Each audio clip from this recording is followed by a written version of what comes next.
Айдынгүнің аманында Алматының іргесінде орналасқан Асыл Арман тұрғын үй кешеніндегі 17-ші үйде 6 тамыз күні тілсіз жау орын алып, 6 пәтер шығынға ұшырады. Біз бүгін отқа оранған баспаналардың жай-күйін көру үшін келдік. Байқағанымыздай, дәл осындай бірнеше пәтер мүлдем тұруға жарамсыз болып қалған.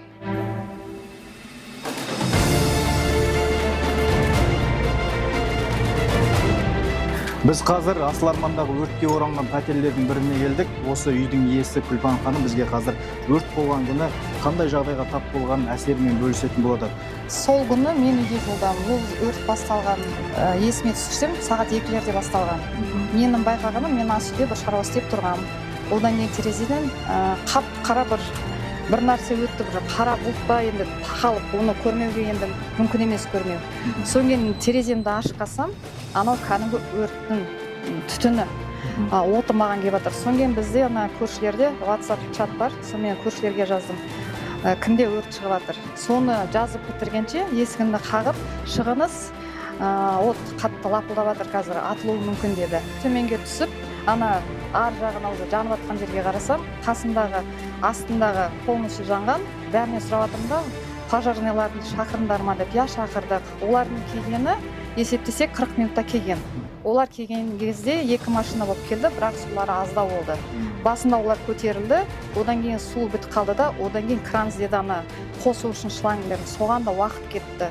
Сөйтіп, сонымен олар әйтеуір өшіргеш, сөйтіп 6 квартира сөйтіп зардап шекті.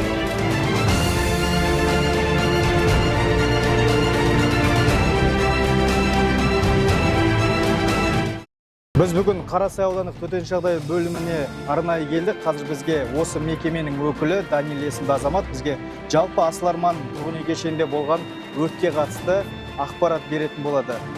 6 августа 2024 года в ДЧС Алматинской области поступило сообщение о том, что ЖК Асыл Арман, села или Карасайского района, происходит загорание 6-го этажа с переходом на 7 и 8 этажи. До прибытия пожарных подразделений жильцы самостоятельно эвакуировались. Силами огнеборцев пожар ликвидирован на площади 60 квадратных метров. Жертв пострадавших нет. Причина пожара устанавливается.